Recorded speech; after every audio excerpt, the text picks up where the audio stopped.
रतन टाटा न केवल भारत बल्कि दुनिया के कारोबारियों के लिए किसी मिसाल से कम नहीं। रतन टाटा एक सफल बिजनेसमैन और दिल के अच्छे व्यक्ति भी हैं। रतन टाटा का कद इतना बड़ा है कि उन्हें साल 2000 में पद्म भूषण और साल 2008 में पद्म विभूषण से सम्मानित किया गया। रतन टाटा की दरियादिली के लोग कायल हैं। आज हम रतन टाटा जी के अनमोल और प्रेरणादायक विचारों को आप सभी के समक्ष प्रस्तुत करने जा रहे हैं। ये विचार आपके जीवन में महत्वपूर्ण बदलाव लाने के लिए काफी हैं। आपसे अनुरोध है कि इस वीडियो को बिना स्किप किए अंत तक देखें और रतन टाटा जी के विचारों को अपने जीवन में आत्मसात करें। अगर आप तेज चलना चाहते हैं तो अकेले चलिए, लेकिन अगर आप दूर तक चलना चाहते हैं तो साथ साथ चलिए। हम सभी के पास समान योग्यता नहीं है, लेकिन हमारे पास अपनी प्रतिभा को विकसित करने के लिए समान अवसर हैं। मैं सही फैसले लेने में विश्वास नहीं करता। मैं फैसले लेता हूं और फिर उन्हें सही साबित कर देता हूं। लोहे को कोई नुकसान नहीं पहुंचाता, यह काम खुद उसका ही जंग कर सकता है। ठीक उसी तरह किसी व्यक्ति को उसकी मानसिकता के अलावा कोई और नष्ट नहीं कर सकता। जीवन में आगे बढ़ने के लिए उतार चढ़ाव बेहद जरूरी हैं। यहाँ तक कि ईसीजी में भी एक सीधी रेखा का मतलब है कि हम जीवित नहीं हैं। अगर लोग आप पर पत्थर फेंकते हैं तो उन पत्थरों का उपयोग आप महल बनाने में कर लें। टीवी का जीवन असली नहीं होता और जिंदगी टीवी सीरियल की तरह नहीं होती। असल जीवन में सिर्फ और सिर्फ काम होता है। क्या आपने कभी देखा है कि हमद, जगुआर, BMW, फरारी जैसी गाड़ियों का विज्ञापन टीवी पर आता हो? नहीं, क्योंकि जो इन सब को रखने की हैसियत रखते हैं उनके पास टीवी देखने का समय नहीं होता। आपको अभी अपने शिक्षक सख्त और डरावने लगते होंगे, क्योंकि आपका अब तक बॉस नाम के प्राणी से पाला नहीं पड़ा है। हर व्यक्ति में कुछ विशेष प्रतिभाएं होती हैं, इसलिए सफलता पाने के लिए अपने गुणों की पहचान करनी चाहिए। दूसरों की नकल करने वाला व्यक्ति कुछ समय के लिए आगे बढ़ तो सकता है, लेकिन बहुत आगे नहीं जा पाता। हम सभी एक इंसान हैं, ना कि मशीन। इसलिए अपने जीवन में आनंद लाएं, गंभीरता नहीं। सत्ता और धन मेरे दो प्रमुख सिद्धांत नहीं हैं। अच्छी पढ़ाई करने वाले और कड़ी मेहनत करने वाले अपने दोस्तों को कभी मत चिढ़ाओ। एक समय ऐसा आएगा आपको उनके नीचे भी काम करना पड़ सकता है। जिस दिन मैं उड़ान नहीं भर पाऊंगा वो मेरे लिए एक दुखद दिन होगा। अपना जीवन उतार चढ़ाव से भरा रहता है, इसकी आदत बना लो। कॉलेज की पढ़ाई के बाद 5 आंकड़े वाली सैलरी के बारे में मत सोचना। एक रात में कोई प्रेसिडेंट नहीं बनता, इसके लिए अथक मेहनत करनी पड़ती है। लोग तुम्हारे स्वाभिमान की तब तक परवाह नहीं करेंगे जब तक कि तुम खुद को साबित करके नहीं दिखा देते। तुम्हारी गलती सिर्फ तुम्हारी है, तुम्हारी असफलता सिर्फ तुम्हारी है। किसी को दोष मत दो, अपनी इस गलती से सीखो और आगे बढ़ो। तुम्हारे माँ बाप तुम्हारे जन्म से पहले इतने नीरस और उबाऊ नहीं थे जितना तुम्हें अभी लग रहा है। तुम्हारे पालन पोषण में उन्होंने इतने कष्ट उठाए कि उनका स्वभाव बदल गया। सांत्वना पुरस्कार केवल स्कूल में देखने को मिलता है।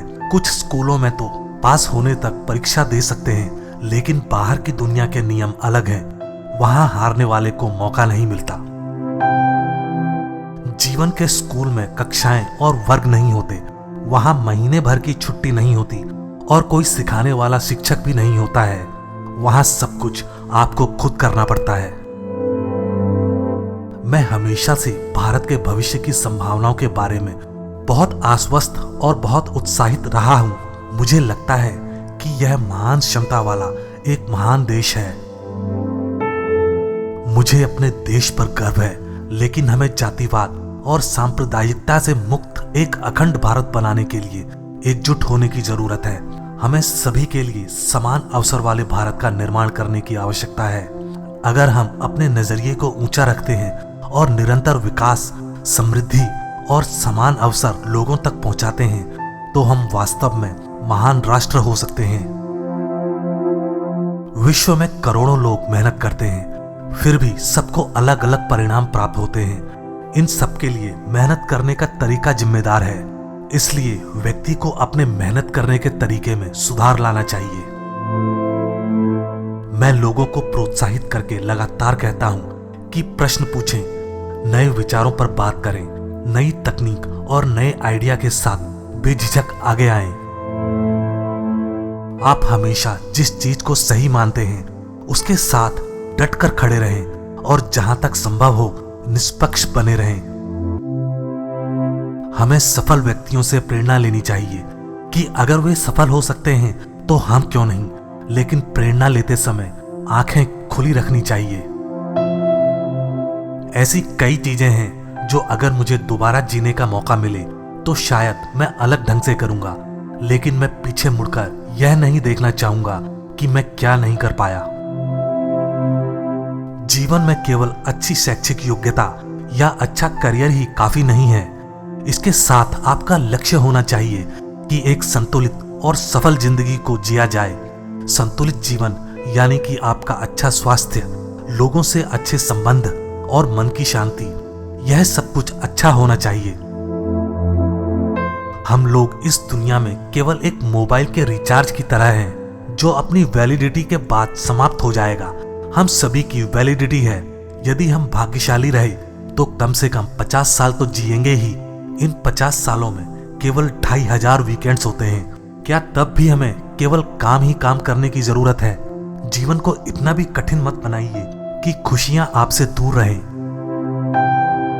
आप कितनी भी महंगी चीज क्यों ना खरीद लें, एक दिन आपको एहसास होगा इसका कोई मतलब नहीं है। जो कुछ मायने रखता है वह उन लोगों की भलाई है जिनसे आप प्यार करते हैं। बड़ी बड़ी बातें और भाषण देने वाला अच्छा नेता नहीं होता, बल्कि वे होते हैं जो अपने से अधिक बुद्धिमान सहायकों और सहयोगियों से घिरे रहने में रुचि रखते हैं। सबसे बड़ा जोखिम कोई जोखिम ना लेना है। आज के समय तेजी से बदल रही दुनिया में जोखिम ना लेना ही एकमात्र रणनीति है जिसके असफल होने की गारंटी है। जीवन में जब भी कभी चुनौतियों का सामना करना पड़े तो उससे पीछे ना हटें, बल्कि दृढ़ शक्ति के साथ उसका सामना करें, क्योंकि वे सफलता की आधारशिला हैं। दूसरों के साथ बातचीत में दया, सहानुभूति और करुणा की शक्ति को कभी कम ना समझें। अगर आपको लीडरशिप दी गई है तो जिम्मेदारी लेने के बारे में सोचो, बहाने बनाने के बारे में नहीं। अपने पास आने वाले अवसर का इंतजार न करें, अपने अवसर स्वयं बनाएं। केवल पैसा और शोहरत कमाना ही काफी नहीं है। सोचिए, जब आपका किसी से ब्रेकअप हो तो उस दिन कंपनी में प्रमोशन कोई मायने नहीं रखता। जब आपकी पीठ में दर्द हो तो कार ड्राइविंग करने में कोई आनंद नहीं आता। जब आपका दिमाग टेंशन में हो तो शॉपिंग करने में भी कोई मजा नहीं आता। ये जीवन आपका है, इसे इतना भी गंभीर मत बनाइए। हम सब इस दुनिया में कुछ पलों के मेहमान हैं, तो जीवन का आनंद लीजिए, उसे ज्यादा गंभीरता से नहीं लेना चाहिए।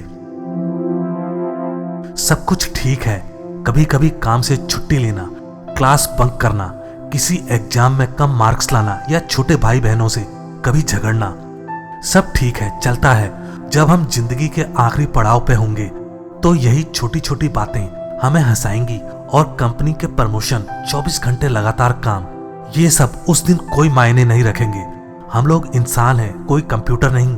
जीवन का मजा लीजिए, इसे हमेशा गंभीर मत बनाइए। पेड़ काटने से पूर्व कुल्हाड़ी की धार देखने की आवश्यकता होती है, इसलिए जब 8 घंटे में पेड़ काटना हो तो 6 घंटे कुल्हाड़ी की धार तेज करने में लगाने पर सफलता प्राप्त होने के अवसर बढ़ जाते हैं। किसी भी कार्य को निर्धारित समय में ही पूरा करना चाहिए, और वही कार्य करना चाहिए जिसमें पूर्ण आनंद की प्राप्ति हो। जो व्यक्ति बहुत सफल है, मैं उनकी प्रशंसा करता हूं, लेकिन अगर वह सफलता लोगों के साथ निष्ठुरता और क्रूरता से हासिल की है तो मैं उस व्यक्ति की प्रशंसा तो कर सकता हूं, लेकिन इज्जत नहीं। हो सकता है कि मेरे निर्णयों से कई लोग दुखी हों, लेकिन मैं उस व्यक्ति के रूप में पहचाना जाना चाहता हूं जिसने कभी किसी भी परिस्थिति में सही काम को सही ढंग से करने के लिए समझौता नहीं किया।